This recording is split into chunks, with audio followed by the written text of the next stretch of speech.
Solutions. ഒരു solution എന്ന് പറയുന്നത് രണ്ടോ അതിലധികമോ സബ്സ്റ്റൻസുകൾ കൂടിച്ചേർന്നുണ്ടാകുന്ന മിശ്രിതത്തെയാണ്. ഒരു സൊല്യൂഷൻ്റെ ഉള്ളിൽ പ്രധാനമായും രണ്ട് പാർട്ടുകളാണ് ഉള്ളത്, സോൾവെൻറ്റും സൊല്യൂട്ടും. ഒരു സൊല്യൂഷനിൽ ഏറ്റവും കുറവുള്ള സബ്സ്റ്റൻസിനെയാണ് സാധാരണയായി സൊല്യൂട്ട് എന്ന് വിളിക്കുന്നത്.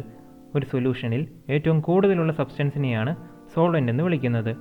ഒരു അക്വസ് സൊല്യൂഷനിൽ വെള്ളമായിരിക്കും എപ്പോഴും സോൾവെൻറ്റ്. അതിൽ വെള്ളത്തിൻ്റെ അളവ് കണക്കാക്കാറില്ല. Concentration of solution. ഒരു എക്സ്പെരിമെൻറ്റ് നോക്കാം. 2 ഗ്ലാസ് ടംബ്ലേഴ്സ് എടുത്തിട്ട് അതിലേക്ക് ഈക്വൽ എമൗണ്ട് ഓഫ് വാട്ടർ ഒഴിക്കുക.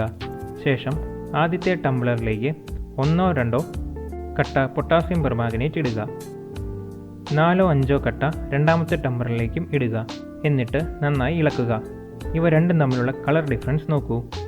ഈ ഡിഫറൻസിനുള്ള കാരണം കോൺസെൻട്രേഷനിലുള്ള വ്യത്യാസമാണ്. ഏറ്റവും കൂടുതൽ സൊല്യൂട്ടുള്ള സൊല്യൂഷനാണ് ഏറ്റവും കൂടുതൽ കോൺസെൻട്രേഷൻ ഉള്ളത് എന്ന് പറയുന്നത്. ഒരു ഫിക്സഡ് എമൗണ്ട് ഓഫ് സോൾവെൻറ്റിൽ എത്രത്തോളം എമൗണ്ട് സൊല്യൂട്ട് ഡിസോൾവ് ചെയ്യുന്നു എന്നതിനാണ് കോൺസെൻട്രേഷൻ ഓഫ് സൊല്യൂഷൻ എന്ന് പറയുന്നത്. കുറച്ച് എമൗണ്ട് ഓഫ് സൊല്യൂട്ടുള്ള സൊല്യൂഷന് പറയുന്ന പേരാണ് ഡയലൂട്ട് സൊല്യൂഷൻ. കൂടുതൽ എമൗണ്ട് ഓഫ് സൊല്യൂട്ടുള്ള സൊല്യൂഷന് പറയുന്ന പേരാണ് കോൺസെൻട്രേറ്റഡ് സൊല്യൂഷൻ. കോൺസെൻട്രേഷനെ എക്സ്പ്രസ് ചെയ്യുവാൻ പല മെത്തേഡ്സും ഉണ്ട്. അവയിലൊന്നാണ് മാസ് പെർസെൻറ്റേജ്. മാസ് പെർസെൻറ്റേജ് എന്ന് പറഞ്ഞാൽ 100 grams ഓഫ് സൊല്യൂഷനിൽ എത്ര എമൗണ്ട് ഓഫ് സൊല്യൂട്ട് പ്രസൻറ്റ് ചെയ്യുന്നു എന്നതിനാണ്.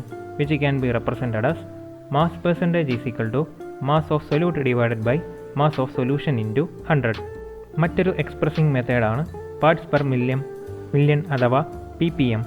ചെറിയ എമൗണ്ട് ഓഫ് സൊല്യൂട്ടുകളെ റെപ്രസെൻറ്റ് ചെയ്യുവാൻ വേണ്ടിയാണ് ഇത് ഉപയോഗിക്കാറ്.